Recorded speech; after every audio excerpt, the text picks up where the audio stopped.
Good afternoon विद्यार्थी मित्रों, આપણે આગળ જોઈ ગયા જે પ્રશ્ન આપણો શરૂ છે। પ્રશ્ન હજી પૂરો નથી થયો, બરાબર છે। આપણે જે પ્રશ્ન જોઈએ એમાં બજાર પ્રક્રિયાના કાર્યો વિશે સમજાવો એવો પ્રશ્ન આપણો જે છે એના અંદર આપણે ચાવી આપેલી મામા એ મામા બસમાં જવાના વેચાણ વિતરણની સેવાઓ, बराबर है। एना अंदर आपणे मुद्दाओ जोई गया था जे तमारी स्क्रीन पर अत्यारे देखाता हशे तमने, बराबर। 2 मिनिट पहेलाथी आपणे मुद्दा मूकी दीधेला जेथी करीने तमने एकवार रिविजन थई शके। ओके, तो एना अंदर आपणे मुद्दाओ जोई गया था 4 मुद्दाओ सुधी, बराबर है। 4 मुद्दाओ सुधी जोई गया था। सौथी पहेलो मुद्दो बजारीय संशोधन, बराबर है। त्यार पछी बीजो मुद्दो हतो मालनुं एकत्रीकरण करवुं, त्यार पछी मालने वपराश लायक बनाववुं अने मालनुं प्रमाणीकरण अने वर्गीकरण करवुं। तो त्यां सुधी जोई गयेला तारी स्क्रीन पर अत्यारे तमने देखातुं हशे। चौथा मुद्दाना छेल्ला बे मुद्दाओ, मुद्दो नंबर 4 मालनुं प्रमाणीकरण अने वर्गीकरण करवुं, बराबर। एना अंदर लास्ट 2 वाक्यो आपणे जोई गया था। ए वाक्यो शुं हता तो के एक भारत में खेत पेदाशों वर्गीकरण कोण करे छे तो के केंद्र सरकारनुं बजार खातुं, बराबर। अने औद्योगिक उत्पादनों वर्गीकरण कोण करे छे तो के भारतीय प्रमाण संस्था BIS। आ बंने प्रश्नों एक एक मार्क्स माटे पूछी शकाय एवुं कीधेलुं आपणे। टोटल अहींया एक एक मार्क्स ना 3 प्रश्नों। एक, भारत में खेत पेदाशों वर्गीकरण कोण करे छे तो एनो जवाब आवे केंद्र सरकारनुं बजार खातुं। बीजो प्रश्न एवो पूछाय औद्योगिक उत्पादनों वर्गीकरण कोण करे छे तो एनो जवाब आवे भारतीय प्रमाण संस्था BIS। अने त्रीजो प्रश्न तमने पूछवामां आवे BIS नुं पूरुं नाम तो bureau of Indian standard, right. अहींया सुधी आपणे जोई गयेला। नेक्स्ट एना पछी मुद्दो नंबर 5 छे माल पर निशानी करवी। पांचमो मुद्दो शुं छे माल पर निशानी करवी। आमां जोईए तो सौथी पहेलो मुद्दो शा माटे माल पर निशानी करवामां आवे तो एमां कीधुं जुओ तमने के आ निशानी छे ने ई उत्पादकना मालने हरीफोना मालथी शुं करे अलग पाडे छे। उत्पादकोना मालने कोनाथी हरीफोना मालथी शुं करे छे अलग पाडे छे। निशानी द्वारा ए वस्तुने अलग पाडी शकाय એટલા માટે શું કરવું પડે તો કે માલ પર નિશાની કરવી પડે। દાખલા તરીકે હું તમને એક સિમ્બોલ લોગો બતાવું તો એના પરથી તમને ખ્યાલ આવી જશે કે એ શેનો લોગો છે, બરાબર છે। દેખાતું હશે ને બધાને, બરાબર। શેનો લોગો છે આ કે થમ્સ અપ, બરાબર। હવે એવી જ રીતે સમજી લો કે હું બીજો બતાવું અહીંયા તમને, રેડી। આ શેના માટે છે તો કે પેપ્સી। તો એ લોગો ઉપરથી આપણને ખબર પડી જાય છે કે આ કંપની છે, આ ફલાણી કંપની છે, આ ઢીકડી કંપની છે, બરાબર। એવી જ રીતે સમજી લો કે હજી એક બતાવું તમને, બરાબર। તો એના પરથી હજી તમને ખ્યાલ આવશે, રેડી। આના પરથી તમને ખબર પડી જાય કે આ ફલાણો કંપનીની ગાડીનો લોગો છે કે વગેરે વગેરે। તો મતલબ એ છે કે નિશાની એ ઉત્પાદકોના માલને હરીફોના માલથી શું કરે છે અલગ પાડે છે। માલ પર નિશાની એ માલ પર મૂકવામાં આવેલી એક વિશિષ્ટ છાપ છે। તમે લોગો જોઈને ઓળખી જશો કે આ ફલાણી કંપનીનું આ વસ્તુ છે, બરાબર। મારા બેકગ્રાઉન્ડની અંદર લોગો છે એના પરથી તમે ઓળખી જશો કે આ પાર્થ ક્લાસીસ, પાર્થ નોલેજ ઇન્સ્ટિટ્યૂટનો આ લોગો છે, બરાબર છે। તો લોગો પરથી આપણે ઓળખી શકીએ છીએ। માલ પર નિશાની એ માલ પર મૂકવામાં આવેલી શું છે વિશિષ્ટ છાપ છે। ઓકે, નેક્સ્ટ જોઈએ। ગ્રાહક આ છાપના આધારે જ માલને ઓળખે છે। જેમ તમે હમણાં ઓળખ્યા થમ્સ અપ છે, પેપ્સી છે, ઓડી છે, આપણો પાર્થનો લોગો છે, આના પરથી તમે ઓળખી શક્યા, બરાબર છે। નિશાની કરેલ માલને કારણે ગ્રાહકો ભળતા માલથી છેતરાતા નથી। ફોર એક્ઝામ્પલ તમે થમ્સ અપ લેવા ગયા હોય ને તમને પેપ્સી આપે, તમે થમ્સ અપ સમજીને લઈને વહી આવો છો તો કે નહીં। કેમ નથી વહી આવતા? કારણ કે એના ઉપર લોગો, ભલે કદાચ વાંચતા ન આવડતો હોય, લોગો જોઈને ખબર પડી જશે કે ભાઈ આ થમ્સ અપ છે કે આ પેપ્સી છે કે આ કોકા કોલા છે। લોગો ઉપરથી તમે એને ઓળખી શકો ને। એટલે અહીંયા મુદ્દો કીધો છે કે નિશાની કરેલ માલને કારણે ગ્રાહકો ભળતા માલથી છેતરાતા નથી, રાઈટ। નિશાની કરેલ માલ ની જાહેરાત સરળતાથી કરી શકાય. નિશાની કરેલ માલ હોય એની સરળતાથી શું કરી શકાય? જાહેરાત. સરળતાથી એને જાહેરાત કરી શકાશે. ઉપરાંત બીજું કીધું છે નિશાની કરેલ માલ ગ્રાહકોમાં પેદાશની ગુણવત્તાની ખાતરી આપે છે. ચોક્કસ ગુણવત્તાવાળી વસ્તુ છે એવી એનાથી શું થાય તો કે ખાતરી મળે છે. બરાબર. આ ઉપરાંત આગળ કીધું નિશાની કરેલ માલને કારણે ગ્રાહકો ભળતા માલથી છેતરાતા નથી. ઉપર આપણે જોઈ ગયા બરાબર કે ગ્રાહકો ભળતા માલથી છેતરાતા નથી. ઘણીવાર જો અહીંયા મિત્રો 1 માર્ક્સ માટે તમને વ્યાખ્યા પૂછવામાં આવે. વ્યાખ્યા એવી પૂછાય કે બ્રાન્ડ કોને કહેવાય? બ્રાન્ડ એટલે શું? તો ઘણીવાર ઉત્પાદક પોતાના માલને પણ જે નામ આપે છે જેને શું કહેવામાં આવે તો કે બ્રાન્ડ. ઘણીવાર ઉત્પાદક પોતાના માલને જે નામ આપે છે એને બ્રાન્ડ તરીકે ઓળખવામાં આવે છે. તમને અહીંયા ચોપડી તમારી પાસે સાઈડમાં હશે ટેક્સ્ટ બુક, તો એના અંદર તમારે વ્યાખ્યા છે એને જરા ટીક કરી દેવાની છે. દરેક વિદ્યાર્થી છે વ્યાખ્યાને ટીક કરશે. વ્યાખ્યા શું છે તો કે બ્રાન્ડ એટલે શું? બ્રાન્ડ કોને કહેવાય? તો બ્રાન્ડની વ્યાખ્યા એવી આપી શકાય કે ઘણીવાર ઉત્પાદક પોતાના માલને નામ પણ આપે છે જેને શું કહેવાય? બ્રાન્ડ. બરાબર. તો આ વ્યાખ્યા તમારે ટીક કરવાની રહેશે. બાજુમાં 1 માર્ક્સ લખી નાખવાનું છે. આગળ આ બ્રાન્ડમાં શું હોઈ શકે તો કે કોઈ પણ નામ હોય, નિશાની હોય, નંબર હોય, ઉત્પાદકનું નામ હોય કે પછી ચિત્રને લઈ શકાય. બરાબર.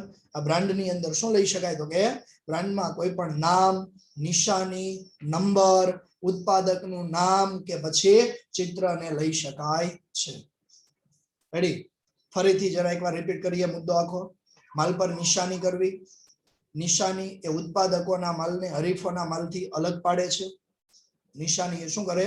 ઉત્પાદકોના માલને હરીફોના માલથી અલગ પાડે છે. મતલબ અલગ અલગ કંપનીની વસ્તુઓ છે એને અલગ અલગ પાડી શકાય. કોના કારણે? આપેલી નિશાની ઉપરથી.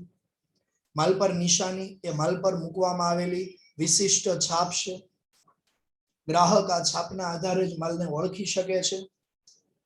નિશાની કરેલ માલને કારણે ગ્રાહકો છેતરાતા નથી, ભળતા માલથી છેતરાતા નથી. બીજું, નિશાની કરેલ માલની જાહેરાત સરળતાથી કરી શકાય છે. આ ઉપરાંત કીધું છે કે નિશાની કરેલ માલને કારણે ગ્રાહકો ભળતા માલથી છેતરાતા નથી. એ મુદ્દો આગળ આપણે જોઈએ. ફરીથી અહીંયા એકવાર રિપીટ થાય છે મુદ્દો. બરાબર. ગ્રાહકોમાં પેદાશની ગુણવત્તાની ખાતરી થાય છે. અને વ્યાખ્યા અહીંયા જે છે કે ઘણીવાર ઉત્પાદકો પોતાના માલને નામ પણ આપે છે જેને શું કહેવાય? બ્રાન્ડ. બ્રાન્ડ તરીકે ઓળખવામાં આવે છે. બરાબર. આ બ્રાન્ડમાં કોઈ પણ નામ, નિશાની, નંબર, ઉત્પાદકનું નામ કે ચિત્રને લઈ શકાય છે. રેડી? નેક્સ્ટ એના પછી મુદ્દો નંબર 6 છે. એ શું છે? કિંમત નિર્ધારણ. બરાબર. 5 મુદ્દાઓ આગળ જોઈએ. છઠ્ઠો મુદ્દો શું છે? કિંમત નિર્ધારણ. કિંમત નિર્ધારણ મતલબ કિંમત નક્કી કરવી. કિંમત નિર્ધારણ કરવું એટલે નક્કી કરવું. કિંમત નિર્ધારણ એટલે કિંમત નક્કી કરવી. જોઈએ એના અંદર પહેલો મુદ્દો છે ઉત્પાદક પોતાના ઉત્પાદન અંગે વિવિધ પ્રકારના ખર્ચનો અંદાજ મેળવે છે. કેવા પ્રકારનો ખર્ચ હોય તો કે માલનો ઉત્પાદન ખર્ચ. સમજી લો કે કોઈ પેન બનાવતી કંપની છે, એ પેનનું ઉત્પાદન કરે છે, તો એ સમયે આ પેન બનાવવા માટે એને કેટલો ખર્ચ થશે. બરાબર. કાચું મટીરિયલ કેટલાનું જોશે. બરાબર. પછી એનું ઉત્પાદન પાછળ કેટલો ખર્ચ લાગે છે. બરાબર. તો એના માટે કેટલો ખર્ચ થાય છે તે. બીજું તો કે માલનું પેકિંગ કરવું. બીજું શું કીધું? માલનું પેકિંગ. દાખલા તરીકે આ પેન છે, તો આ પેન છે અને હવે આ સિમ્પલ પેન હોય, 5 રૂપિયા 10 રૂપિયાની પેન હોય, તો એમાં કોઈ બહુ લાંબુ પેકિંગ નથી આવતું. એને 10 પેનનું કે 20 પેનનું એક બંચ બનાવીને આપી દે, એક કાગળની અંદર પેક કરી આપે. પણ માની લો કે 30-40 રૂપિયાની 50 રૂપિયાની પેન તમે ખરીદવા જાઓ તો એક સરસ મજાના બોક્સની અંદર એ પેનને પેક કરી આપે. બરાબર. એનાથી ઊંચી કિંમતની પેન લેવા જાઓ તો પ્લાસ્ટિકના બોક્સની અંદર એ પેનને પેક કરી આપે છે. મતલબ પેકિંગ સાથે જ આવે છે. 200, 300, 500 રૂપિયાની પેન લેવા જશો તો એ એનું પ્લાસ્ટિકનું જે બોક્સ જ આવે છે, એના અંદર વ્યવસ્થિત પેન છે પેક થયેલી હોય. તો પેકિંગ પાછળનો ખર્ચ હોય. પછી અમુક એવી વસ્તુ હોય કે જેનો વીમો લેવો પડતો હોય, વિતરણ, જાહેરાત વગેરે જે ખર્ચનો આમાં સમાવેશ કરવામાં આવે છે. જો 2 મુદ્દાઓ થયા. પહેલો મુદ્દો એવો કીધો કે ઉત્પાદક પોતાના ઉત્પાદન અંગે વિવિધ પ્રકારના ખર્ચનો અંદાજ મેળવે છે. એ કેવા પ્રકારના ખર્ચ? તો એમાં કીધું છે, જુઓ તમને બીજો મુદ્દો, ઉત્પાદનનો ખર્ચ, માલનું પેકિંગને લગતો ખર્ચ, વીમો, વિતરણ, જાહેરાત, આ બધા ખર્ચનો એમાં શું કરવામાં આવે છે? સમાવેશ. બરાબર? તો આ બધું ટોટલ કરો ને તો એ વસ્તુની પડતર નક્કી થાય. શું નક્કી થાય? પડતર. બરાબર? આ પડતર નક્કી થાય અને આ પડતરમાં જરૂરી નફાની રકમ ઉમેરવામાં આવે ને એટલે વેચાણ કિંમત નક્કી થાય. પડતરમાં શું કરે? નફાની રકમ ઉમેરે. માની લો કે આ પેન છે, આ પેનની પડતર સમજી લો કે 4 રૂપિયા પડતર થઈ, 4 રૂપિયાનું કોસ્ટિંગ આવ્યું. બરાબર છે? 4 રૂપિયાનું કોસ્ટિંગ. આનું મટીરિયલ છે, ફાઈબર મટીરિયલની જરૂર પડે, આમાં જે રિફિલની જરૂર પડે, એના અંદર સાઇન ભરવી પડે, જે કઈ આનું કોસ્ટિંગ છે ઓલ ઓવર ટોટલ કેટલું આવ્યું? તો કે 4 રૂપિયાનું કોસ્ટિંગ આવ્યું. હવે આમાંથી 1 રૂપિયો નફો કમાવો છે તો આ વેચવામાં કેટલામાં આવશે? તો 5 રૂપિયા વેચાણ કરી દો તો 1 રૂપિયો નફો થઈ જાય. તો મતલબ હું થયો? પડતરમાં જરૂરી નફાની રકમ ઉમેરવામાં આવે એટલે શું નક્કી થાય? વેચાણ કિંમત. તમે સમજી શકો છો ને? સમજાતું હોય જરા હાથ ઊંચો કરજો. હા, ઓકે, સરસ. ઓકે, તો આ પડતરમાં જરૂરી નફાની રકમ ઉમેરવામાં આવે તો વેચાણ કિંમત નક્કી થાય છે. આગળ જોઈએ તો નેક્સ્ટ મુદ્દો શું આપ્યો છે? જુઓ, કિંમત નિર્ધારણ કરતી વખતે, કિંમત નિર્ધારણ એટલે કિંમત નક્કી કરતી વખતે વસ્તુની માંગ અને હરીફોની કિંમતને પણ ધ્યાનમાં રાખવી પડે.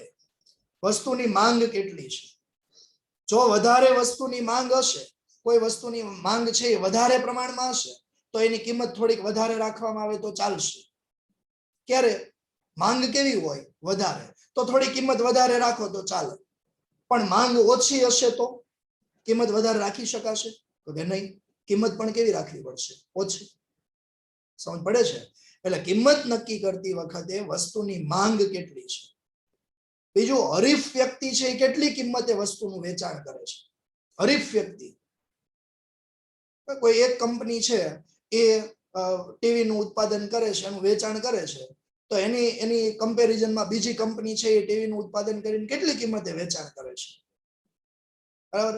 એ સમજી લો 25,000 ની કિંમતે 32 ઇંચનું ટીવી આપતા હોય તો બીજી કંપની છે એ તો કે 22,000 ની કિંમતમાં 32 ઇંચનું ટીવી આપે, કોઈ 20,000 ની કિંમતમાં આપે છે.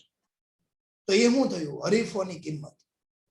એટલે જ્યારે કોઈ કંપની વસ્તુની કિંમત નક્કી કરે છે ને, કિંમત નિર્ધારણ કરે છે, ત્યારે બે બાબતોને ધ્યાનમાં રાખવામાં આવે છે. કઈ બે બાબતો? એક, વસ્તુની માંગ કેટલી છે અને બીજું હરીફોની કિંમતને પણ એમાં ધ્યાનમાં રાખવામાં આવે છે. રેડી? આગળ મુદ્દો જોઈએ તો પેકિંગ પહેલા કિંમત નિર્ધારણ જરૂરી છે. કેમ? કારણ કે કાયદાકીય રીતે વસ્તુના પેકિંગ ઉપર કિંમત છાપવી ફરજિયાત હોય છે. બરાબર છે? શું કીધું? પેકિંગ કરતા પહેલા કિંમત નિર્ધારણ જરૂરી છે. તમે બાલાજી કંપનીની વેફર નું પેકેટ લેવા માટે જાઓ તો એના ઉપર કિંમત લખેલી જ હોય ને, 10 રૂપિયા કે 5 રૂપિયા લખેલી જ હોય. તો અગાઉથી એટલા માટે નક્કી કરવી પડે, કાયદાકીય રીતે શું કરવું પડે? તો કે વસ્તુના પેકિંગ ઉપર કિંમત લખવી કેવી છે? ફરજિયાત. એટલે અહીંયા કીધું છે કે પેકિંગ પહેલા કિંમત નિર્ધારણ એટલા માટે જરૂરી છે કે કાયદા અનુસાર વસ્તુના પેકિંગ ઉપર કિંમત લખવી જરૂરી છે. બરાબર? એટલા માટે આગળ મુદ્દો કીધો છે. જુઓ, એના પછી નેક્સ્ટ મુદ્દો જોઈએ તો આપણે અહીંયા મુદ્દો નંબર 7 છે. એ પહેલા ફરીથી છઠ્ઠો મુદ્દો છે, એકવાર રિપીટ કરીએ. કિંમત નિર્ધારણ, ફરીથી એકવાર રિપીટ કરીએ. કિંમત નિર્ધારણ શું કીધું? પહેલો મુદ્દો, ઉત્પાદક પોતાના ઉત્પાદન અંગે વિવિધ પ્રકારના ખર્ચનો શું કરશે? અંદાજ મેળવે છે, જેમાં માલનો ઉત્પાદન ખર્ચ, માલનું પેકિંગ, વીમો, વિતરણ, જાહેરાત વગેરે જેવા ખર્ચનો એમાં શું થાય છે? સમાવેશ. આ પડતરમાં જરૂરી નફાની રકમ ઉમેરી અને વેચાણ કિંમત નક્કી કરવામાં આવે છે. કિંમત નિર્ધારણ કરતી વખતે કોને ધ્યાનમાં રાખવામાં આવે? તો કે વસ્તુની માંગ અને હરીફોની કિંમતને પણ ધ્યાનમાં લેવામાં આવે છે. અને પેકિંગ પહેલા કિંમત નિર્ધારણ એટલા માટે જરૂરી છે કે કાયદા અનુસાર વસ્તુના પેકિંગ ઉપર કિંમત છાપવી ફરજિયાત હોય છે. રાઈટ? ઓકે, નેક્સ્ટ મુદ્દો જોઈએ તો માલનું પેકિંગ કરવું. કિંમત નિર્ધારણ પછી શું કીધું? માલનું પેકિંગ કરવું. તો મુદ્દો છે તમારી સ્ક્રીન ઉપર, પેકિંગ કરવું. એના અંદર પહેલો મુદ્દો, તૈયાર માલને રક્ષણ આપવાનું અને ગ્રાહકોમાં આકર્ષણ ઊભું કરવાનું કામ કોણ કરે છે? પેકિંગ. તૈયાર વસ્તુને રક્ષણ આપે. સિમ્પલ વસ્તુ છે કે આ પેન છે એ એમનેમ સ્ટેશનરી ઉપર એમનેમ છૂટક પેન મળતી હશે તો એના ઉપર આપણું બહુ આકર્ષણ નહીં હોય, પણ આની આ જ પેન છે અને બોક્સની અંદર પેક કરી દેશે, થોડીક એને સજાવવામાં આવશે તો આપણું એના ઉપરનું આકર્ષણ કેવું થાય, વધી જશે. સમજ પડે છે? એટલે તૈયાર માલને પેકિંગ બે કાર્ય માટે પેકિંગ કરવામાં આવે. એક, માલને રક્ષણ આપવાનું કામ કરે છે અને બીજું ગ્રાહકોમાં આકર્ષણ ઊભું કરે છે. બરાબર? સમજી લો કે મોબાઈલ ફોન લેવા માટે જાવ તો બોક્સની અંદર પેક કરેલો હોય, ઉપર સરસ મજાનું કાગળ પેલું ગાર્ડ લગાવેલું હોય, બધું કમ્પ્લીટ પેકિંગ હોય તો એના ઉપર ગ્રાહકનું આકર્ષણ કેવું રહેશે, વધારે. સિમ્પલ, ડાયરેક્ટ તમને વગર બોક્સે ફોન આપી દે કે આ ફોન એ નવો જ છે તો આપણે લેવા તૈયાર થશું નહીં. કેમ? નવો ફોન હોય તો એનું પેકિંગ હોય જ. એટલે ગ્રાહકોમાં આકર્ષણ ઊભું કરે અને વસ્તુને રક્ષણ આપવાનું પણ કામ કરે છે. ઘણીવાર માલનો કેવી રીતે ઉપયોગ કરવો ને એની પદ્ધતિ પેકિંગ ઉપર છાપવામાં આવેલી હોય. માલનો કેવી રીતે, વસ્તુનો કેવી રીતે ઉપયોગ કરવો. દાખલા તરીકે મેગી, બરાબર? મેગી છે એમાં સમજી લો કે મેગી ના બેક સાઈડ ઉપર તમે જુઓ ને તો એમાં લખેલું જ હોય કે સૌથી પહેલા તો કે ગરમ પાણી, 1 ગ્લાસ પાણી લેવું, એને ફૂલ ગરમ કરવું, એમાં મસાલો નાખવો, પછી મેગી છે ભૂકો કરીને કે તમારે જે રીતે મેગી ખાવાની ઈચ્છા હોય એ પ્રમાણે એમાં મેગી નાખવાની. અમુક ભૂકો કરીને નાખે, અમુક છે પેલા લાંબા પેલી ઈયળની જેમ બરાબર ઈયળ થતી એમ ખેંચવા વાળા હોય તો એ રીતે મેગી અંદર નાખશે. કહેવાનો મતલબ એ છે અહીંયા કે પેકિંગ ઉપર આ બધી વિગતો છે એ દર્શાવવામાં આવેલી હોય. પછી ઘણી વસ્તુના પેકિંગ ઉપર નિશાની કરેલી હોય, ડોટ ડોટ ડોટ ડોટ નિશાની હોય, ઉપર કાતર દોરેલી હોય. તો એ શું દર્શાવવા માંગે? તો કે અહીંયાથી વસ્તુને કટ કરો. તો એ શું થયું? તો કે ઘણીવાર માલનો કેવી રીતે ઉપયોગ કરવો ને એ પેકિંગ ઉપર છાપવામાં આવે છે. લગભગ દરેક પેદાશને પેકિંગની જરૂરિયાત હોય, બધી વસ્તુ માટે. અને માટે જ છે ને પેકિંગ છે ને એ પેદાશના વસ્ત્રો કહી શકાય. પેકિંગ કરેલી વસ્તુ છે ને તો એ વધારે સારી લાગશે. બરાબર છે? પેકિંગના કારણે પેદાશની ઉપયોગિતામાં પણ સરળતા રહી છે. જરૂર પૂરતો આપણે ઉપયોગ કરી શકીએ, બાકી પેક કરીને પાછું એને મૂકી શકીએ. અમુકની અંદર એવી રીતે લોક સિસ્ટમ આવે, જેમ કે તમે બાલાજી કંપની છે એનું તમે પેલો 40-50 રૂપિયાની કિંમતનું છવાણું આવે ફરાળી ચેવડો, એનું પેકેટ લેવા તમે જાઓ તો એના ઉપર તમે જો ઉપર કટિંગ કરવાની વિગતો દર્શાવી હોય, પછી એના અંદર એવો એક લોક સિસ્ટમ આવે કે તમે થોડું ઘણું ખાવું છે ખાઈ લ્યો, પછી એને લોક કરી દો, એટલે એની ગુણવત્તા છે એમાં બંધ જળવાઈ રહી. બરાબર? એટલે મુદ્દો અહીંયા એવો છે કે પેકિંગના કારણે પેદાશની ઉપયોગિતામાં સરળતા રહી છે. પેકિંગના કારણે પેદાશની હેરફેર સરળતાથી કરી શકાય છે. પેકિંગના કારણે માલની ગુણવત્તા અને ગુણધર્મ સચવાઈ રહી છે. ક્વોલિટી, બરાબર, ગુણવત્તા અને ગુણધર્મ એના અકબંધ એમનેમ સચવાઈ રહી છે. બરાબર? તો આ માટે અને બીજું, ગ્રાહકને માલની કિંમત અંગેનો ખ્યાલ આવે છે. કેમ? આપણે ઉપર જોઈ ગયા કે પેકિંગ કરતા પહેલા કિંમત નિર્ધારણ જરૂરી છે. આપણે ઉપરના મુદ્દાની અંદર જોઈ ગયા ને, જો છેલ્લો મુદ્દો એમાં તમને સ્ક્રીન ઉપર દેખાય જ છે. માલના પેકિંગ કરવું એના ઉપર જુઓ તમે, છેલ્લો મુદ્દો કિંમત નિર્ધારણનો છેલ્લો મુદ્દો, એમાં કીધું છે તમને કે પેકિંગ કરતા પહેલા કિંમત નિર્ધારણ જરૂરી છે. કેમ? કાયદાકીય રીતે વસ્તુના પેકિંગ ઉપર શું કરવું પડે? કિંમત છાપવી પડે. મેં ઘણીવાર ક્લાસની અંદર ઉદાહરણ આપેલું છે કે થમ્સઅપ કે કોઈ પણ અન્ય કોલ્ડ ડ્રિંક છે એની 2.5 લીટરની તમે બોટલ લેવા માટે જાઓ છો તો આપણી પાસેથી MRP 90 રૂપિયા લખી હોય તો આપણી પાસેથી લઈ છે કેટલા? 95 રૂપિયા લઈ છે ને. 5 રૂપિયા તો કે ઠંડુ કરવાનું. હકીકતમાં એ લઈ શકાતા નથી. તો એ આપણને કેમ ખબર પડી કે આ 90 રૂપિયાની વસ્તુ છે? તો કે એના પેકિંગ ઉપર લખેલું હોય એટલે. રેડી? એટલે ગ્રાહકને માલની કિંમત અંગેનો પણ ખ્યાલ આવે, એટલા માટે પેકિંગ કરવું જરૂરી છે. બરાબર? આ ઉપરાંત આગળ કીધું છે, જુઓ હજી મુદ્દો, જુદા જુદા માલના જુદા જુદા પ્રકારના માલ માટે જુદા જુદા પેકિંગ સામાનનો ઉપયોગ થાય. જેમ કે અમુક વસ્તુ છે એનું પેકિંગ કાગળની અંદર થાય, અમુક વસ્તુનું પેકિંગ છે પ્લાસ્ટિકના જાર, જાર એટલે બરણી, પ્લાસ્ટિકનો ડબ્બો હોય. જેમ કે તમે જુઓ ઘડિયાળ લેવા માટે જાઓ, કાંડા ઘડિયાળ હોય, દિવાલ ઘડિયાળ, બરાબર છે? દિવાલ ઘડિયાળ તો સીધી તમને બોક્સની અંદર પુઠ્ઠાનું બોક્સ હોય એમાં આપે. કાંડા ઘડિયાળ લેવા માટે જાવ તો એ કાચનું નાનું એવું બોક્સ હોય, તો એ પ્લાસ્ટિકનું જાર, ડબ્બો, નાના નાના ડબ્બામાં આપે પેક કરીને, ઉપર નીચે થર્મોકોલ હોય. બરાબર છે? તો એવી રીતે ટૂંકમાં કાગળ છે, પ્લાસ્ટિકના જાર છે, ટીનના ડબ્બાઓ છે, કાચની બરણી છે, આના અંદર તો કે પેકિંગ કરવામાં આવે છે. ઓકે? તો ફરીથી જરા મુદ્દો આપણે રિપીટ કરશું, બેક જઈએ ફરીથી.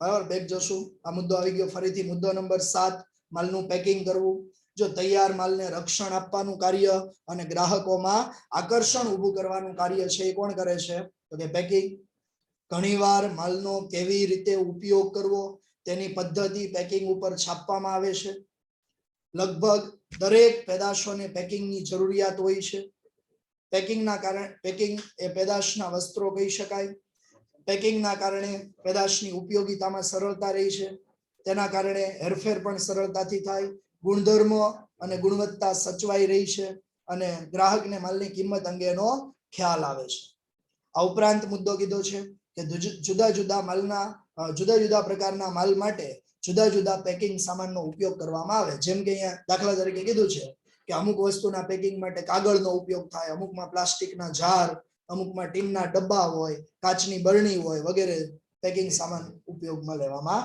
આવે છે રેડી નેક્સ્ટ મુદ્દો જોઈએ તો આગળ મુદ્દો શું આપ્યો છે માલનો સંગ્રહ કરવો મુદ્દો આગળ છે માલનો સંગ્રહ કરવો આના અંદર પહેલો મુદ્દો છે જુઓ ગ્રાહકની જરૂરિયાત મુજબ પેદાશ બજારમાં મૂકવી જરૂરી છે રેડી કેવી રીતે વસ્તુ બજારમાં મૂકવાની તો કે જેવી ગ્રાહકની જરૂરિયાત છે ગ્રાહકને જે વસ્તુ જોઈએ છે એ વસ્તુ તમે બજારમાં મૂકો દાખલા તરીકે અત્યારે રેનકોટ ને છત્રી બજારમાં મૂકો વેચાણ થાય તો કે નહીં કેમ અત્યારે ગ્રાહકની જરૂરિયાત નથી બરાબર છે એટલે જેવી જરૂરિયાત હોય એવી વસ્તુ એવી પેદાશ બજારમાં મૂકવામાં આવે બીજું ઘણીવાર પેદાશની માંગ અને પુરવઠા વચ્ચે સંતુલન જાળવવું જરૂરી બની જાય માંગ અને પુરવઠા વચ્ચે કેમ માંગ ઘણીવાર વધારે હોય અને સામે પુરવઠો ન હોય તો એના વચ્ચે શું કરવું પડે તો કે સંતુલન જાળવવું જરૂરી બને છે ઉત્પાદન કોના આધારે થતું હોય મિત્રો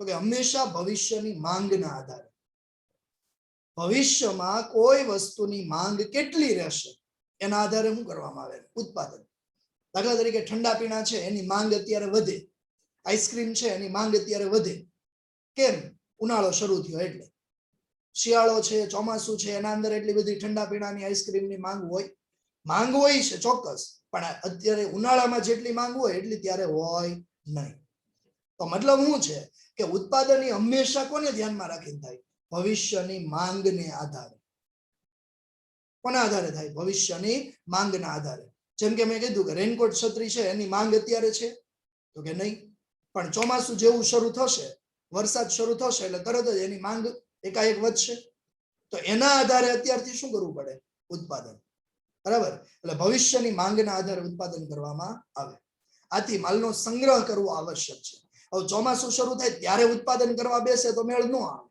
તો ઉત્પાદન અત્યારથી જ કરવું પડે અત્યારથી એટલે ઉનાળામાં ઉત્પાદન કરવું પડે શિયાળામાં ઉત્પાદન કરવું પડે શેનું રેનકોટ છત્રી તો એ ચોમાસા દરમિયાન વેચાણ કરી શકે બરાબર એટલે ઉત્પાદન અગાઉથી કરવું પડે અને ઉત્પાદન કરો છો ત્યારે એનું માંગ નથી તો ત્યારે એનો શું કરવો પડશે સંગ્રહ બરાબર છે માલના સંગ્રહના કાર્ય માટે માલની ગુણવત્તા જળવાઈ રહે એ જોવું પણ જરૂરી છે હવે માની લો કે સંગ્રહ હવે અમુક એવી વસ્તુ ઇલેક્ટ્રોનિક વસ્તુ હોય દાખલા તરીકે લાંબો સમય સુધી જો આ વસ્તુ પડી રહી તો પડી એમને બગડી જાય ખરાબ થઈ જાય તો સંગ્રહ કરતી વખતે એ પણ ધ્યાન રાખવું પડે કે એની ગુણવત્તા જળવાઈ રહેવી જોઈએ બરાબર નેક્સ્ટ મુદ્દો છે માલ સંગ્રહના કાર્યને કારણે માલની હેરફેર સરળ બને છે અને માલની પ્રાપ્યતા બજારમાં જળવાઈ રહી છે કેમ સ્ટોક હોય તો જ્યારે પણ માલની જરૂર પડે જ્યારે પણ માંગ ઉદ્ભવે ત્યારે તરત જ આપી શકાય બરાબર છે તો આ મુદ્દો થઈ ગયો માલનો સંગ્રહ કરવો ફરીથી એકવાર મુદ્દો રિપીટ કરીએ 6-7 મુદ્દાઓ છે આના અંદર જો સૌથી પહેલો મુદ્દો શું કીધો ગ્રાહકની જરૂરિયાત મુજબ પેદાશ બજારમાં મૂકવી જરૂરી બને છે જેવી ગ્રાહકની જરૂરિયાત હોય એ પ્રમાણે વસ્તુ બજારમાં મૂકવી જોઈએ નેક્સ્ટ બીજો મુદ્દો શું કીધો ઘણીવાર પેદાશની માંગ અને પુરવઠા વચ્ચે શું કરવું જોઈએ તો કે સંતુલન જાળવવું જરૂરી બને છે ઉત્પાદન હંમેશા કોને ધ્યાનમાં રાખીને થતું હશે તો કે ભવિષ્યની માંગને આધારે ઉત્પાદન કરવામાં આવે અને આથી માલનો સંગ્રહ કરવો પણ આવશ્યક હોય છે આ ઉપરાંત સંગ્રહના કાર્યમાં માલની ગુણવત્તા જળવાઈ રહે એ પણ જોવું જરૂરી બને છે અને માલના સંગ્રહના કાર્યને કારણે માલની હેરફેર સરળ બને છે અને માલની પ્રાપ્યતા પણ બજારમાં જળવાઈ રહે છે ઓકે તો મુદ્દો નંબર 8 થયો શું માલનો સંગ્રહ કરવો. નેક્સ્ટ એના પછી જોઈએ તો વાહન વ્યવહાર. આગળ મુદ્દો શું છે? વાહન વ્યવહાર. ઓકે, જોઈએ વાહન વ્યવહાર. કાચા માલનો પુરવઠો નિયમિત રીતે મળે. બરાબર, ઉત્પાદકોને. કોને? ઉત્પાદકોને. કેમ? કાચા માલનું તૈયાર માલમાં રૂપાંતર કોને કરવાનું છે?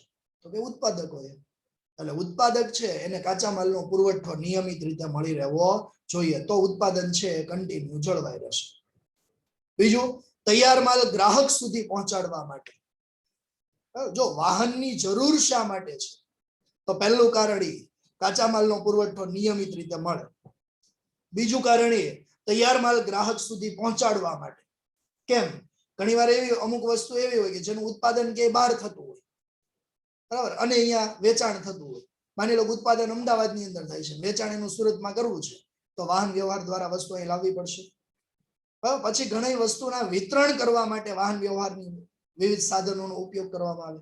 વસ્તુના વિતરણ માટે, વેચાણ માટે. ખાસ કરીને તમે જુઓ ઠંડા પીણા છે, તો ઠંડા પીણાનું વિતરણ છે એ મોટા ભાગે તમે જુઓ તો ગલ્લો છે, રેસ્ટોરન્ટ છે, ત્યાં જે બોટલો પહોંચાડે છે એ કોના દ્વારા આવે છે? તો કે એના સ્પેશિયલ વાહન જ હોય. એ વાહન દ્વારા જ ત્યાં બોટલ ત્યાં પહોંચાડવામાં આવે છે. બરાબર છે? એટલે મુદ્દો અહીંયા એ છે કે કાચા માલનો પુરવઠો નિયમિત રીતે મળે, તૈયાર માલને ગ્રાહક સુધી પહોંચાડવા માટે અને વિતરણ કરવા માટે વાહન વ્યવહારના વિવિધ સાધનોનો ઉપયોગ કરવામાં આવે છે. ઓકે, નેક્સ્ટ બીજો મુદ્દો જોઈએ તો માલની હેરફેર કયા કયા માર્ગે થાય છે? તો કે એક, જમીન માર્ગે. માલની હેરફેર કયા માર્ગે થાય? એક, જમીન માર્ગ. બીજો, રેલવે માર્ગે. ત્રીજો, જળ માર્ગે. અને ચોથું, હવાઈ માર્ગે. બરાબર છે? દાખલા તરીકે અહીંયા જુઓ તમને, અરે વાહ, સાઈડમાં એક ચિત્ર આવ્યું જુઓ, કદાચ તમને દેખાતું હોય તો. માલની હેરફેર સૌથી પહેલું જમીન માર્ગ. તો જો એમાં જમીન માર્ગ આવ્યું. જમીન માર્ગે માલની હેરફેર કરવામાં આવે. બરાબર છે? પછી બીજું તો કે રેલવે માર્ગ. સરસ મજાની એક બુલેટ ટ્રેનનો ફોટો છે નીચે, કદાચ તમને દેખાતો હોય તો. દેખાય છે ને? ઝૂમ કરશો એટલે થોડું વધારે ક્લિયર દેખાશે. બરાબર છે? ઓકે, તો જો બધા વિડીયો ઓન કરવા માંડ્યા ઘડીક વારમાં. તો કંઈક નવું આવવું જોઈએ તો વિડીયો ઓન કરશે, નહીતર બધા એમને બેઠા રહે. હા, સરસ. ઓકે, તો બુલેટ ટ્રેન છે, બરાબર. હજી આપણે ત્યાં ધીમે ધીમે બધું કામ શરૂ છે, આવી નથી ગઈ પણ આવશે. બરાબર છે? એવી રીતે જળ માર્ગ. બરાબર, જળ માર્ગે માલની હેરફેર થાય. અને હવાઈ, જો ઉડીને આવ્યું પ્લેન આવ્યું, જો આવ્યું, આવી ગયો. હાલો. બરાબર છે? તો અહીંયા ચાર જો તમને ફોટા, પહેલા ચાર ફોટા આપ્યા છે જુઓ. એક જમીન માર્ગ, બીજું રેલવે માર્ગ, ત્રીજું જળ માર્ગ અને ચોથું હવાઈ માર્ગ. આ માર્ગે માલની શું થાય છે? તો કે હેરફેર. મોટા ભાગે હેરફેર માટે આ ચાર માર્ગ, આ સિવાય બીજો કોઈ ઓપ્શન નથી. અને બીજું એક તમને અહીંયા કીધું છે. શું કીધું છે જુઓ, કે કાર ઉત્પાદન કરતી કંપની છે ને, કાર ઉત્પાદક કંપની મોટા કન્ટેનરમાં કારને એક જગ્યાએથી બીજી જગ્યાએ હેરફેર. તો જો બીજો ત્રીજો નહીં પણ તમને પાંચમો ફોટો અહીંયા આપ્યો છે. પાંચમો, છેલ્લો, લાસ્ટ ફોટો જે છે તમને દેખાય છે ને સ્ક્રીન ઉપર? પાંચમો ફોટો. બરાબર, કન્ટેનરની અંદર. લગભગ તમે બધા જોયું જ હશે કન્ટેનર. અહીં ફોટા મૂકવાની જરૂર રહેતી નથી, પણ એક તમને થોડીક મજા આવે. અમુકને ઊંઘ આવતી હોય તો ઊંઘ ઉડી જાય. અમુક છે ટેકા નાખી નાખીને બેહી ગયા છે, સરસ મજાનું, હે ને? તો કન્ટેનરની અંદર માલની શું કરવામાં આવે છે? તો કે હેરફેર. મતલબ કારની હેરફેર છે મોટા ભાગે કન્ટેનર મારફતે થતી હોય. એક એક કન્ટેનરની અંદર 6 કાર છે, મેક્સિમમ 6 કારની કેપેસિટી હોય એની અંદર. બરાબર, જે નીચે તમને ફોટામાં દેખાતું હશે. ઓકે, તો વાહન વ્યવહાર છે. વાહન વ્યવહાર માટે જે અહીંયા કીધું, પહેલો મુદ્દો ફરીથી વાહન વ્યવહાર માટે. વાહન વ્યવહારનો મુદ્દો છે અહીંયા પૂરો થાય. ફરીથી એકવાર જોઈ લે. પહેલો મુદ્દો શું કીધો? તો કે કાચા માલનો પુરવઠો નિયમિત રીતે મળી શકે, તૈયાર માલ ગ્રાહક સુધી પહોંચાડવા માટે અને વિતરણ કરવા માટે વાહન વ્યવહારના વિવિધ સાધનોનો ઉપયોગ કરવામાં આવે છે. માલની હેરફેર જમીન માર્ગ, રેલવે માર્ગ, જળ માર્ગ અને હવાઈ માર્ગે થઈ શકે છે. કયા કયા માર્ગે થઈ શકે? તો કે હેરફેર જમીન માર્ગ, જળ માર્ગ, રેલવે માર્ગ અને હવાઈ માર્ગે થઈ શકે. અને દાખલા તરીકે અહીં કીધું છે કે કાર ઉત્પાદન કંપની છે એ મોટા કન્ટેનરની અંદર, તમે ઝૂમ કરશો એટલે નીચે જમણા ખૂણા ઉપર, નીચેના ખૂણા ઉપર એક કન્ટેનર આપ્યું છે. એવી રીતે કન્ટેનર મારફતે કારને એક જગ્યાએથી બીજી જગ્યાએ શું કરે છે? તો કે હેરફેર કરે. બરાબર છે? તો એવી રીતે અહીંયા વાહન વ્યવહાર છે, વાહન વ્યવહાર અહીંયા પૂરો થાય. વાહન વ્યવહાર પછી નેક્સ્ટ મુદ્દો જોઈએ તો શું છે? માલનો વીમો લેવો. મિત્રો વીમો ક્યારે લેવો પડે? સિમ્પલ વસ્તુ, જેનો વીમો હોય ને એનો વીમો લેવો પડે. સિમ્પલ. કોનો વીમો લેવાનો? તો કે જેનો વીમો લાગતો એનો વીમો લેવાનો. બરાબર છે. એટલે આપણને દાખલા તરીકે આપણો મોબાઈલ ફોન છે એનો વીમો લાગતો હોય, ચોરાઈ જવાનું, વારંવાર પડતો હોય, તૂટી જવાનું એવું લાગતું હોય તો એનો વીમો લઈ લેવો. કેમ?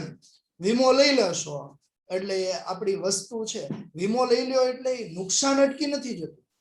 11મા ધોરણમાં તમે ભણી ગયા કે વીમો લેવાથી કોઈ વસ્તુને નુકસાન થતું અટકી નથી જતું, પણ નુકસાન સામે આર્થિક વળતર મળે છે. એટલા માટે વીમો લેવો જરૂરી છે. બરાબર. જોઈએ આના અંદર પહેલો મુદ્દો, વર્તમાન સમયમાં માલની હેરફેર દરમિયાન અને માલના સંગ્રહ સમય અનેક પ્રકારના જોખમો હોય. દાખલા તરીકે ફ્રૂટ છે, વેજીટેબલ છે, અહીંયાથી દુબઈની સાઈડ મોકલવામાં આવે, કન્ટેનર મારફતે મોકલવામાં આવે. તો હજારો કિલો ફ્રૂટ છે, વેજીટેબલ, શાકભાજી છે, અહીંયાથી મોકલવામાં આવતું હોય. બરાબર. તો 15-20 લાખ રૂપિયાનો માલ છે અહીંથી મોકલતા હોય તો ત્યારે એમાં બગડી જવાનું જોખમ હોય. બરાબર.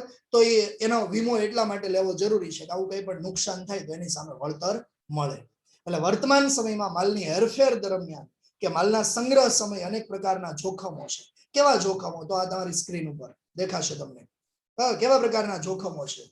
તો ચોરી થવી, આગ લાગવી, લૂંટફાટ થવી, હુલ્લડોમાં નુકસાન થવું. હુલ્લડ એટલે ખ્યાલ આવે ને? ટોળું છે એ આવે ને બધું બંધ કરાવે, તોડફોડ કરે, એમાંથી શું કરવા આ બધું કરે છે એ ખબર 2 જણાને જ હોય. 200 જણા હોય ને એમાંથી ખબર 2 ને જ હોય. બાકીને તમે અલગ લઈ જઈને પૂછો એને ખબર ન હોય. એ બધાની હારોહાર ચડી ગયા હોય. બરાબર. એટલે હુલ્લડમાં થતું નુકસાન, કોઈ વસ્તુ ડૂબી જવી. ક્યારે? દરિયાઈ માર્ગે માલની હેરફેર. મોટા ભાગનો આંતરરાષ્ટ્રીય વેપાર છે કયા માર્ગે થાય? તો કે દરિયાઈ માર્ગે. તો એમાં ઘણીવાર છે એ જહાજ છે આખું સમાધિ લઈ લે, જળ સમાધિ લઈ લે, મતલબ ડૂબી જાય. બરાબર. તો ત્યારે એ નુકસાન સામે રક્ષણ મળે. બરાબર. એ માટેનો વીમો લેવો જરૂરી છે. ફરીથી 2 મુદ્દાઓ. પહેલો મુદ્દો એવો કીધો, વર્તમાન સમયમાં માલ હેરફેર દરમિયાન અને સંગ્રહના સમયે અનેક પ્રકારના જોખમો હોય. દાખલા તરીકે ચોરી થવી, આગ લાગવી, લૂંટફાટ, હુલ્લડમાં નુકસાન થવું, માલ ડૂબી જવો વગેરે પ્રકારના આવા જોખમો રહેલા હોય છે. નેક્સ્ટ મુદ્દો જુઓ તમારી સ્ક્રીન ઉપર. ત્રીજો મુદ્દો. મુદ્દો શું આપેલો છે તમને એમાં દેખાશે. જુઓ કે ઉત્પાદક, વિતરક આ જોખમ સામે, ઉત્પાદક કે વિતરક, વિતરણ કરનાર કે ઉત્પાદન કરનાર આ જોખમો સામે રક્ષણ મેળવવા માટે શું કરે છે? વીમો લે છે. માલનો વીમો લેવાથી શું થાય? તો કે ઉદ્ભવતા સંભવિત નુકસાન સામે રક્ષણ મળે છે. નુકસાન થતું અટકી નથી જવાનું. ફરીથી હું કહું છું તમને, કોઈ નુકસાન થાય છે તો એ નુકસાન થતું અટકી જતું નથી, પણ સંભવિત નુકસાન સામે શું થશે? રક્ષણ મળે. એ માટે વીમો લેવો જરૂરી છે. આધુનિક સમયમાં ઉત્પાદકો કેવા પ્રકારનો વીમો લે છે? તો કે આગનો વીમો લે, પછી મિલકતોનો વીમો લેવામાં આવે, અકસ્માતનો વીમો લેવામાં આવે, દરિયાઈ વીમો લે, હુલ્લડોનો વીમો લે વગેરે આવા અનેક પ્રકારના વીમાઓ પોતાની જરૂરિયાત પ્રમાણે ઉતરાવતા હોય છે. જેની જેવી જરૂરિયાત. કોઈ માની લો વારંવાર દરિયાઈ માર્ગે માલની હેરફેર કરતા હોય તો એને દરિયાઈ વીમો લેવો જરૂરી છે. વધુમાં વધુ રોડ ટ્રાન્સપોર્ટિંગ થતું હોય, બરાબર, તો અકસ્માતનો વીમો લેવો જરૂરી છે. બરાબર છે. તો આવી રીતે વીમો કયા કયા પ્રકારનો વીમો લઈ શકાય? તો કે ઉત્પાદકો, આધુનિક સમયમાં ઉત્પાદકો કેવા પ્રકારનો વીમો લે? તો કે આગનો વીમો છે, મિલકતો સામેનો વીમો છે, અકસ્માતનો વીમો, ત્યાર પછી દરિયાઈ વીમો છે, હુલ્લડોનો વીમો છે. આવા અનેક પ્રકારના વીમો ઉતરાવી શકાય છે. ફરીથી એકવાર મુદ્દો રિપીટ કરીએ. મુદ્દો નંબર 10, માલનો વીમો લેવો. વર્તમાન સમયમાં માલની હેરફેર દરમિયાન અને માલના સંગ્રહ સમયે અનેક પ્રકારના જોખમો ઊભા થતા હોય છે. દાખલા તરીકે કેવા પ્રકારના જોખમો હોય? તો કે ચોરી થવી, આગ લાગવી, લૂંટફાટ, હુલ્લડમાં નુકસાન, ડૂબી જવું, કોઈ વસ્તુ છે પાણીમાં ડૂબી જાય વગેરે પ્રકારના આવા જોખમો રહેલા હોય છે. ઉત્પાદક કે વિતરકો આ જોખમ સામે રક્ષણ મેળવવા માટે શું કરે છે? માલનો વીમો લે છે. વીમો લેવાથી ઉદ્ભવતા સંભવિત નુકસાન સામે શું કરી શકાય? રક્ષણ મળે. આધુનિક સમયમાં કેવા પ્રકારનો વીમો લેવામાં આવે? તો કે આગનો વીમો. સૌથી પહેલા કેવો વીમો? આગનો વીમો છે. ત્યાર પછી બીજો કેવો વીમો છે તો કે મિલકત સામે મિલકતનો વીમો, અકસ્માતનો વીમો, દરિયાઈ વીમો, હુલ્લડનો વીમો, આવા અનેક પ્રકારના વીમાઓ લઈ શકાય છે. ઓકે, તો સમજ પડે છે ને તમને? હેલો, સમજાતો એ જરા રીતે કરજો એટલે ખ્યાલ આવે મને. ઓકે, ગુડ, સરસ. અરે વાહ, સરસ સરસ. લ્યો, ઓકે, તો નેક્સ્ટ મુદ્દો જોઈએ મિત્રો. 11મો મુદ્દો છે નાણાકીય વ્યવસ્થા. આગળ મુદ્દો નંબર 11 શું છે? નાણાકીય વ્યવસ્થા. એમાં જોઈએ તો બજારીય સંચાલનના બધા જ કાર્યો માટે જરૂરી કાર્યશીલ મૂડીની વ્યવસ્થા કરવી પડે. જો ધંધામાં બે પ્રકારની મૂડીની જરૂરિયાત હોય, તમને ખબર જ હશે. બે પ્રકારની મૂડી, એક કાયમી મૂડી અને બીજી કાર્યશીલ મૂડી. ધંધામાં આવી બે પ્રકારની મૂડીની જરૂરિયાત હોય. કયા બે પ્રકારની મૂડી? એક કાયમી મૂડી અને બીજી કાર્યશીલ મૂડી. કાયમી મૂડીની જરૂર તો કે કાયમી મિલકતો ખરીદવા માટે, સ્થિર મિલકતો માટે જે મૂડી જોઈએ, જમીન, મકાન, યંત્રો, આ માટે જે મૂડીની જરૂર હોય એ કેવી મૂડી? તો કે કાયમી મૂડી. અને કાર્યશીલ મૂડીની જરૂર ક્યાં પડે? તો કે રોજબરોજના ખર્ચા કરવા માટે, કાચા માલની ખરીદી કરવી હોય, કર્મચારીને વેતન ચૂકવવું હોય, વિવિધ પ્રકારના બિલ ભરવા હોય, બરાબર? આ બધા માટે શેની જરૂર પડે? ડોલર સાહેબ સામે બેઠા બેઠા ના પાડે છે, પણ આપણે એનું એમ માની નહીં લેવાનું, બરાબર? એ તો એ બેઠા બેઠા હું કરે છે. કેમ તો કે હવે એનો લેક્ચર છે ને એના પછી, એટલે એ થોડું શું છે કે આવીને રોજ અહીંયા મારી સામે આવીને ડાન્સ કરે. હવે આ ઉંમરે ડાન્સ કરવો એના માટે યોગ્ય છે નહીં, પણ તો એ કરે છે હવે. ઓકે, જુઓ તો બજારીય સંચાલનના બધા જ કાર્યો માટે જરૂરી કાર્યશીલ મૂડી. કાર્યશીલ મૂડી એટલે રોજબરોજના ખર્ચા કરવા માટે કાર્યશીલ મૂડીની જરૂર પડે. રોજબરોજના ખર્ચા, જેમ કે વેતન મજૂરી ચૂકવવા માટે, કાચા માલની ખરીદી કરવી હોય, વેરો ભરવા માટે, ટેક્સ ભરવા માટે, વિવિધ પ્રકારના કર્મચારીને વેતન ચૂકવવા હોય, વિવિધ પ્રકારના બિલ ભરવા માટે. ઓકે, આ જરૂરિયાત સંતોષવા માટે આગવું નાણાકીય આયોજન કરવું પડે. આ બધી જે જરૂરિયાતો છે એ જરૂરિયાતોને પૂર્ણ કરવી હશે તો શું કરવું પડે? અગાઉથી આયોજન કરવું પડે.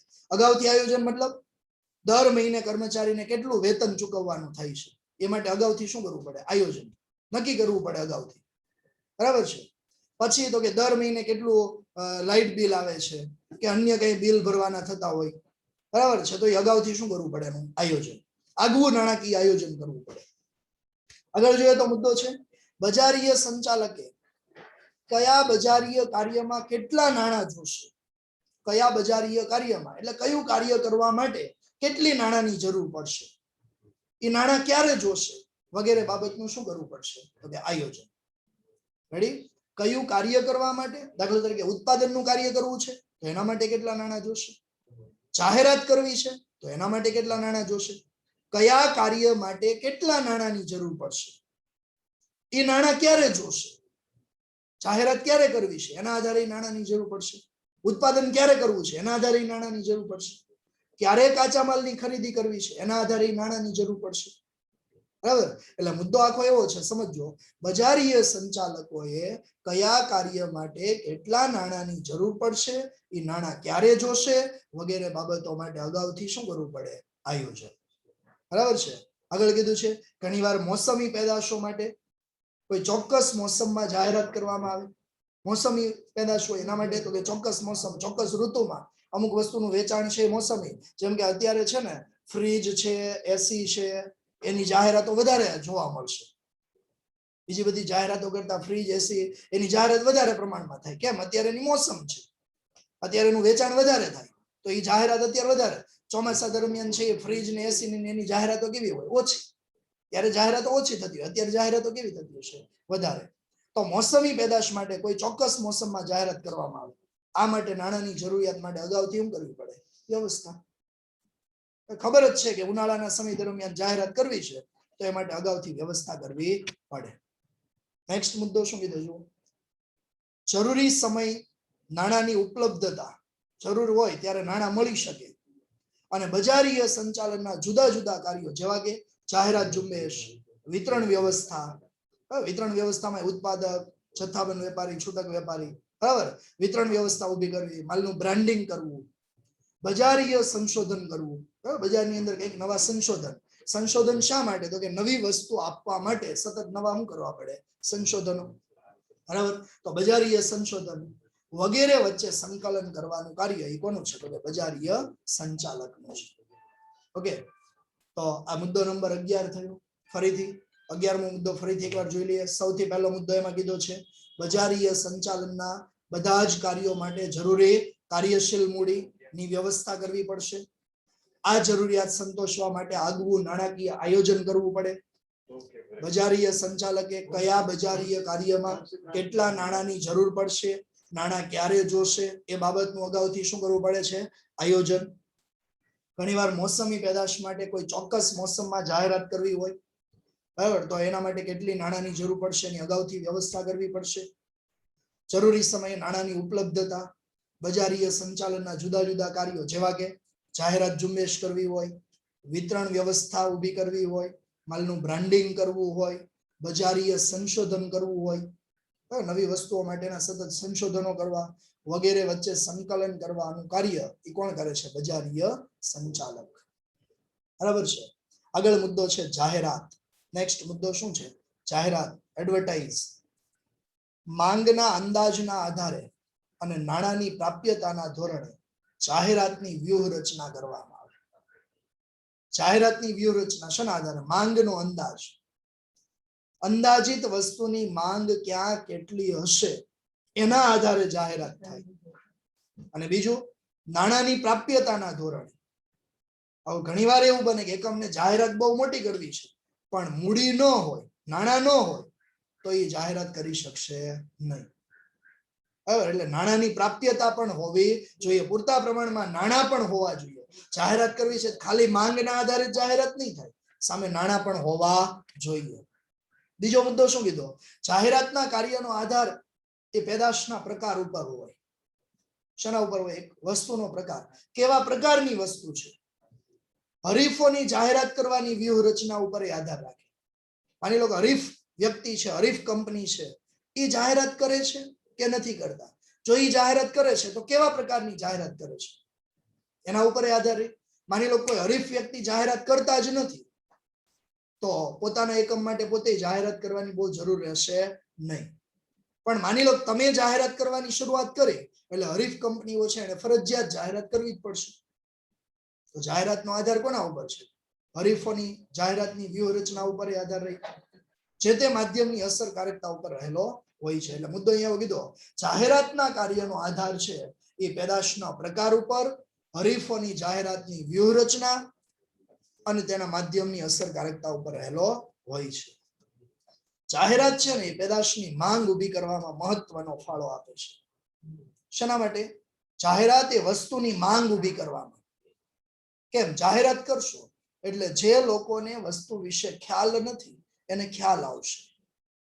અને જાહેરાતના કારણે શું થાય? ઘણીવાર લોકો પ્રાયોગિક ધોરણે એકવાર વસ્તુ ખરીદે તો એક વાર ખાલી ડેમો માટે એક વાર વસ્તુની ખરીદી કરશે જાહેરાતમાં જોઈને, તો એ વસ્તુની માંગમાં શું થશે? વધારો. બરાબર. એટલે માંગ ઊભી કરવા માટે મહત્વનો ફાળો આપે છે. આ જ કારણે જાહેરાત આપ્યા પછી ગ્રાહકનો પેદાશ કે સેવા કે જેની જાહેરાત આપી હોય ને એના પરનું આકર્ષણ અને માંગ બે શું થાય? વધી જાય. જાહેરાત આપવામાં આવે એટલે વસ્તુની માંગ વધે છે, લોકોની વસ્તુ ખરીદવાનું આકર્ષણ પણ વધે છે. ઘણીવાર સ્થાનિક જાહેરાત ઝુંબેશ છે એ વધુ અસરકારક સાબિત બને. સ્થાનિક જાહેરાત ઝુંબેશ એટલે કોઈ ચોક્કસ વિસ્તાર પૂરતી, કોઈ ચોક્કસ વિસ્તારને ટાર્ગેટ કરીને જાહેરાત કરવામાં આવે. બરાબર છે. તો એ સ્થાનિક જાહેરાત ઝુંબેશ છે વધુ અસરકારક સાબિત થાય છે. ઓકે, ફરીથી મુદ્દો નંબર 12, જાહેરાત માંગના અંદાજના આધારે અને નાણાંની પ્રાપ્યતાના ધોરણે જાહેરાતની વ્યૂહરચના ઘડવામાં આવે છે. જાહેરાતના કાર્યનો આધાર એ પેદાશનો પ્રકાર, હરીફોની જાહેરાતની વ્યૂહરચના અને જે તે માધ્યમની અસરકારકતા ઉપર રહેલો હોય છે. જાહેરાત એ પેદાશની માંગ ઊભી કરવામાં મહત્વનો ફાળો આપે છે. આ જ કારણે જાહેરાત આપ્યા પછી ગ્રાહકનો પેદાશ કે સેવા કે જેની જાહેરાત આપી હોય એનું આકર્ષણ અને માંગ બે વધી જાય છે અને ઘણીવાર સ્થાનિક જાહેરાત ઝુંબેશ વધુ અસરકારક સાબિત થાય છે. ઓકે, નેક્સ્ટ મુદ્દો નંબર 13 જોઈએ, વેચાણ વિતરણની વ્યવસ્થા. ફરીથી હું તમને અહીંયા એકવાર કહી દઉં કે આ દરેક મુદ્દાઓ તમને પૂછાવાના નથી, આ ફક્ત એક તમારી માહિતી માટે છે. અહીંયા તમને પ્રશ્ન પૂછાય તો કેવો પ્રશ્ન પૂછાય? કેવો પ્રશ્ન પૂછી શકાય આમાં? તો તો પ્રશ્ન ફક્ત બજાર પ્રક્રિયાના કાર્યો જણાવો એટલું જ પૂછે અને 3 માર્ક્સ માટે પૂછે તો તમારે ચાવી જે આપી બરાબર મામા એ મામા બસમાં જવાના વેચાણ વિતરણની સેવાઓ બરાબર છે તો આ ચાવી પરથી જે મુદ્દાઓ છે એ મુદ્દા જ તમારે લખવાના થાય કારણ કે 5 માર્ક્સ માટે આ પાઠમાંથી પ્રશ્ન પૂછાતો નથી અને પૂછાય તો 3 માર્ક્સ માટે ખાલી ફક્ત ને ફક્ત શું કરવાનું મુદ્દા જ લખવાના થશે રેડી ઓકે જોઈએ આગળ મુદ્દો નંબર 13 વેચાણ વિતરણની વ્યવસ્થા ઉત્પાદક પાસેથી ઉત્પાદક એટલે જે વસ્તુનું ઉત્પાદન કરે છે એની પાસેથી ગ્રાહક સુધી પેદાશ અહીંયા પેદાશ સ લખાઈ ગયો સ નથી પણ શ છે પેદાશ ઝડપથી અને કિફાયતી કિંમતે પહોંચે મતલબ ઓછામાં ઓછી કિંમતે કેમ ખરેખર વસ્તુનું ઉત્પાદન છે ને ઉત્પાદન પાછળ જે ખર્ચ થાય છે ને એ ઘણો ઓછો હોય છે પણ પછી એનો જે આ ઉત્પાદક થી લઈને ગ્રાહક સુધી વસ્તુ પહોંચે ને એ વચ્ચે જે મધ્યસ્થી હોય એમાં ઉમેરાય છે એના કારણે એના ખર્ચમાં શું થાય છે વધારો મેં આગળ તમને એક ઉદાહરણ આપ્યું હતું કે ઠંડા પીણાની બોટલ હોય તો એ લગભગ 1.5 થી 2 રૂપિયાનું ઉત્પાદન થાય છે પણ ગ્રાહક સુધી પહોંચે ત્યાં એના કેટલા થઈ જાય તો કે 10 રૂપિયા કેમ ઉત્પાદક 2 રૂપિયામાં માની લો કે એનું ઉત્પાદન કરે પછી 1 રૂપિયો એ નફો કમાય 3 રૂપિયા થયા એના પછી એની પાસેથી જથ્થાબંધ વેપારી પાસે જાય એની પાસેથી છૂટક વેપારી પાસે જાય એની પાસેથી દુકાનદાર પાસે જાય આ બધાનો 1 રૂપિયો નફો ગણી લો એના ઉપર ટેક્સ લાગે એના ઉપર વાહન ભાડું લાગે જાહેરાતનો ખર્ચ લાગે એ પણ આપણે વાત કરી ગયા છીએ આગળ કે સચિન તેંડુલકર છે એ જાહેરાત કરે બરાબર એક સિક્સ મારીને એક ઘૂંટડો લગાવીને એમ કે પીઓ દિલ છે તો એ જાહેરાતના 1 કરોડ રૂપિયા લઈ લેતા હોય તો 1 કરોડ બોટલનું ઉત્પાદન થાય ત્યાં સુધી પર બોટલ જાહેરાતનો ખર્ચ કેટલો લાગી ગયો 1 રૂપિયો મતલબ કહેવાનો એ છે કે વસ્તુની કિંમત છે ને પડતર બહુ ઓછી હોય પણ એમાં પછી આ બધા ખર્ચ ઉમેરાય બરાબર એટલે એની વેચાણ કિંમત છે કેવી થઈ જાય વધી જાય છે તો મુદ્દો અહીંયા એવો છે મિત્રો કે ઉત્પાદક પાસેથી ગ્રાહક સુધી વસ્તુ પહોંચે ને એ ઝડપથી પહોંચવી જોઈએ અને કિફાયતી કિંમતે એટલે ઓછામાં ઓછી કિંમતે વસ્તુ પહોંચવી જરૂરી છે અને એ માટેના વિતરકોની નિમણૂક જરૂરી બને વિતરકો હશે તો વસ્તુ ઉપરથી નીચે સુધી આવશે ને ઉત્પાદક પાસેથી જથ્થાબંધ એની પાસેથી છૂટક દુકાનદાર અને ગ્રાહક સુધી વસ્તુ ક્યારે જાય તો કે વચ્ચે જથ્થાબંધ વેપારી હોય છૂટક વેપારી હોય દુકાનદાર હોય ત્યારે એટલે વિતરકોની નિમણૂક જરૂરી બને ઘણીવાર ઉત્પાદક માલની વહેંચણીનું કાર્ય છે કોઈ મધ્યસ્થીને એટલે કે સમગ્ર જિલ્લા કે રાજ્ય માટે નો કાર્યભાર સોંપી દે છે અને પોતાનો કારોબાર કેવો કરે છે હળવો મતલબ ડીલરશીપ આપી દે શું કરે ઘણીવાર ડીલરશીપ આપે કે સુરત વિસ્તાર પૂરતી તો કોઈ એક ડીલર હોય એ ડીલરને બધો માલ પહોંચાડે ત્યાંથી જુદા જુદા વ્યક્તિઓની જે રીતે વહેંચણી કરવી એ રીતે બરાબર તો એ કીધું છે ને તમને જુઓ કે ઘણીવાર ઉત્પાદક માલની વહેંચણીનું કાર્ય એક મધ્યસ્થીને મધ્યસ્થી એટલે કોણ સમગ્ર જિલ્લા કે રાજ્ય માટે કોઈ એક વ્યક્તિને એટલે કંપની છે ને એ ફક્ત માલનું ઉત્પાદન કરીને એક જિલ્લા પૂરતી કે એક રાજ્ય પૂરતી એક જ વ્યક્તિને બધો માલ આપશે પછી ત્યાંથી જુદા જુદા છૂટક વેપારીઓને માલ વેચાણ કરવામાં આવે તો એનાથી ઉત્પાદકોનો કાર્યભાર કેવો થઈ જાય હળવો કેમ ઉત્પાદકોએ માની લો કે 20 જગ્યાએ રાજ્યની અંદર માલની હેરફેર કરવી પડતી હોય માલ પહોંચાડવો પડતો હોય એની જગ્યાએ હવે માલ ક્યાં પહોંચાડવાનો એક જ જગ્યાએ એટલે કારોબાર એનો કાર્યભાર હળવો થઈ જશે બીજું આગળ કીધું છે પેદાશના પ્રકાર અનુસાર અને વેચાણ વિતરણની વ્યવસ્થા ઊભી કરવામાં આવે પેદાશના પ્રકાર પ્રમાણે જેવો વસ્તુનો પ્રકાર એ પ્રમાણે વેચાણ વિતરણની વ્યવસ્થા જો માલની માંગ ઘણી વધુ હોય માલની માંગ ખાલી માં નથી પણ માંગ ઘણી વધુ હોય અને સતત હોય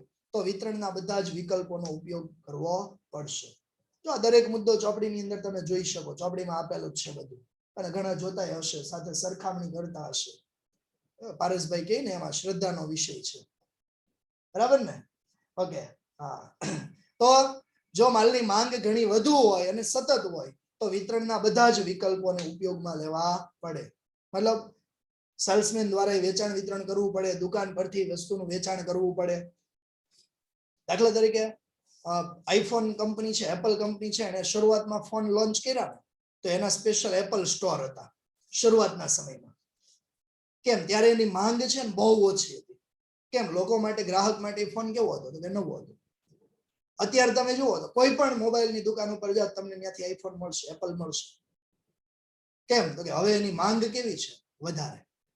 એટલે માંગ વધારે હોય ને ત્યારે અને સતત માંગ હોય ત્યારે વિતરણ માટેના બધા જ વિકલ્પોને ઉપયોગમાં લેવા પડે. આગળ કીધું છે જુઓ, મધ્યસ્થી દ્વારા વિતરણમાં, મધ્યસ્થી હોય એટલે ઉત્પાદક અને ગ્રાહક આ બંનેની વચ્ચે જેટલા વ્યક્તિ હોય ને એ બધા એના શું ગણાય? મધ્યસ્થીઓ. કોના વચ્ચેના વ્યક્તિઓ? ઉત્પાદક અને ગ્રાહક. આ બે વચ્ચેના વ્યક્તિ એટલે એના શું ગણાય? મધ્યસ્થી. કોણ હોય? જથ્થાબંધ વેપારી હોય, છૂટક વેપારી હોય. શું થયું? સમય પૂરો થઈ ગયો છે? કાંઈ વાંધો નહીં, આપણે થોડીક વાર જોઈ લઈએ પછી અમને. ઓકે, હજી ફોન ગરમ નથી થયો ને તમારે? નહીં. અમુક તો સતત 3 કલાક કોઈ મીટિંગ લીવ કરતા જ નથી. ઘણી વાર છે આમ જોતા હોઈએ છે તો એમ કહીએ ને કે હવે મીટિંગ લીવ કરો, અહીંયા 10 મિનિટનો બ્રેક, તો એ ફોન ની સામે બેઠા હોય. કાંઈ નહીં, વચ્ચે 2 મિનિટ વાંચવાની જગ્યાએ ગેમ રમી લે. ઘણા છે આવા આઈડિયા અપનાવતા, માંડ રમવા મળી છે. ઓકે, તો મધ્યસ્થીઓ દ્વારા વિતરણ, બરાબર, જેમાં જથ્થાબંધ વેપારી, છૂટક વેપારી એને માલ સમયસર મળી જાય તે પણ જોવું જરૂરી છે. કેમ? જો જથ્થાબંધ વેપારી અને છૂટક વેપારીને સમયસર માલ મળશે ને ઉત્પાદક પાસેથી, તો એ ગ્રાહકોને સમયસર માલ પહોંચાડી શકશે. બરાબર. ઉત્પાદક પોતાના ઉત્પાદનના સ્થળેથી જ વેચાણનું કાર્ય પણ ઘણીવાર કરતા હોય. ઘણીવાર ઉત્પાદકો છે ક્યાંથી જે ઉત્પાદન કરે છે ત્યાંથી જે શું કરે છે? વેચાણ. ઓકે, તો આ મુદ્દો નંબર 13 થયો. વેચાણ વિતરણની વ્યવસ્થા ફરીથી એકવાર જોઈ લે. વેચાણ વિતરણની વ્યવસ્થા ઉત્પાદક પાસેથી ગ્રાહક પાસે પેદાશ ઝડપથી અને કિફાયતી કિંમતે પહોંચે તે જોવું જરૂરી છે. તે માટેના વિતરકોની નિમણૂક જરૂરી બને છે. માટે એ પ્રમાણે શું કરવું પડે? વિતરકોની નિમણૂક કરવી પડે છે. પેદાશના પ્રકાર ઘણીવાર ઉત્પાદક માલની વહેંચણીનું કાર્ય કોઈ એક મધ્યસ્થીને એટલે કે સમગ્ર જિલ્લા કે રાજ્ય માટે કારોબાર સોંપી દે છે અને પોતાનો કાર્યભાર એનાથી ઉત્પાદકનો કાર્યભાર કેવો બને? હળવો.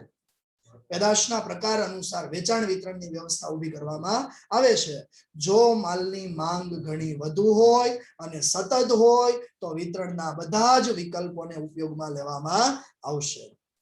મધ્યસ્થીઓ દ્વારા વિતરણમાં જથ્થાબંધ વેપારી, છૂટક વેપારી એને સમયસર માલ મળી જાય તે જોવું પણ જરૂરી છે. અને ઉત્પાદક પોતાના ઉત્પાદનના સ્થળેથી જ ઘણીવાર વેચાણનું કાર્ય પણ શરૂ કરે છે. ઓકે, તો મુદ્દો નંબર 13 સુધી અહીંયા પૂરું થયું મિત્રો. મુદ્દા 5 થી લઈ અને મુદ્દો નંબર 13 સુધી આટલા મુદ્દાઓ આપણે આજે જોઈએ. અહીંયા 5મા મુદ્દાથી લઈ અને 13મા મુદ્દા સુધી. તો વચ્ચે 5 મિનિટનો બ્રેક મળે એમાં વાંચી જાજો, બરાબર. અને સાથે એક સૂચના, ખાસ અગત્યની સૂચના છે, તમને હું કહી દઉં. આપણે જ્યારે ક્લાસની અંદર જાહેરાત કરેલી ત્યારે આપણે એવું કીધું હતું કે 24 તારીખથી તમારે ફરજિયાત ક્લાસ ઉપર આવી જવાનું છે. તમને કહેવામાં ન આવે તો એવું કીધું હતું ને, પરંતુ 24 તારીખથી હજી આપણા ક્લાસ ઓફલાઈન ક્લાસ શરૂ થવાના નથી. કદાચ તમને સાંભળીને થોડુંક દુઃખી લાગશે, અમુકને મજા આવશે, સારું આનું આજ હકાવડ તમારે, બરાબર. તો ઘણાને એમય થશે કે ભાઈ શરૂ કરો તો સારું, પણ જે ગવર્મેન્ટની ગાઈડલાઈન છે એ પ્રમાણે આપણને કીધું છે 10 એપ્રિલ, એટલે 10 એપ્રિલ સુધી હજી આપણે ઓનલાઈન જ ક્લાસ આપણા શરૂ રહેશે. જે અત્યારે તમે ભણો છો એ જ રીતે તમારે ભણવાનું રહેશે, બરાબર. એટલે 10 એપ્રિલ સુધી હજી આપણો ક્લાસ છે ઓનલાઈન શરૂ રહેશે, ઓફલાઈન નહીં, બરાબર છે. બાકીનું મટીરિયલ તમને બધું મળતું જ રહેશે. એ તમે ક્લાસ ઉપર આવીને મટીરિયલ તમે પેમ્પલેટ આ તે બધું તમે ત્યાંથી મેળવી શકશો, બરાબર છે. કઈ ડિફિકલ્ટી હોય તો એના માટે પણ તમે ક્લાસની અંદર ક્લાસે તમે રૂબરૂ મળી શકશો, બરાબર. ઓકે, બીજી વાત કે જેટલો કોર્સ ચાલે છે, જેટલો પણ કોર્સ ચાલે છે એ બધો જ કોર્સ સાથે સાથે કમ્પ્લીટ કરતા જજો, તૈયારી કરતા જજો. કારણ કે ગવર્મેન્ટે ફક્ત એવું કીધું છે કે 10 એપ્રિલ સુધી તમારા ઓનલાઈન ક્લાસ ચાલશે. એક્ઝામની ડેટમાં કોઈ ફેરફાર કર્યો નથી, આ ખાસ યાદ રાખજો. એક્ઝામની ડેટ જે નક્કી થઈ હતી એ જ ડેટ છે, એની એ જ ડેટ રહેવાની છે. એટલે આપણી તૈયારીઓ છે અને હવે એની એ જ ડેટ રહી તો એ તમારા માટે વધારે સારું છે, કારણ કે આ તમારે બધા વચ્ચે પીસાવાનું મટે, બરાબર છે. એટલે હવે જેમ નજીક આવે એમ તૈયારી થોડીક તમે વધારી દો અને સારામાં સારી પરીક્ષા જાય એવી તૈયારી સાથે તમે બધા કામ કરો, જેથી કરીને તમારે સારી ટકાવારી તમે મેળવી શકો. ઓકે, તો ફરીથી એકવાર તમને કહી દઉં, 10 એપ્રિલ સુધી આપણા ક્લાસ છે ઓનલાઈન. અત્યારે જે રીતે તમે ભણો છો એઝ ઇટ ઇઝ એ જ પ્રમાણે તમારે ક્લાસ શરૂ રહેશે, બરાબર. અત્યારે રૂબરૂ ક્લાસ ઉપર કોઈ આવવાનું નથી. કઈ ડિફિકલ્ટી હોય તો તમે આવી શકશો, બાકી આમ તમારે ક્લાસ ઉપર ભણવા માટે રૂબરૂ આવવાનું નથી. ઓકે, સમજાય છે? અને બીજું કે જો તમારે ક્લાસ ઉપર આવવું હોય, કઈ ડિફિકલ્ટી હોય તો જે તે સંસ્થા ઉપર તમે આવો છો ત્યાં પહેલા ફોન કરવાનો, ત્યાંથી પૂછવાનું કે આ સર કેટલા વાગે મળશે, એ સમય લઈને એ સમયે તમારે આવવાનું છે. બરાબર? તો જેને સમજાઈ ગયું હોય આ રીતે જરા મને બતાવશો એટલે ખ્યાલ આવે. ઓકે, સરસ. તો અહીંયા 5 થી 7 મિનિટનો આપણે બ્રેક લેશું અને પછી નેક્સ્ટ લેક્ચર તમારો ઇંગ્લિશ વિષયનો લેક્ચર છે એ તમારો સ્ટાર્ટ થશે. ઓકે, તો અત્યારે બધા છે એ મીટિંગ છે લીવ કરશે ફરજિયાત.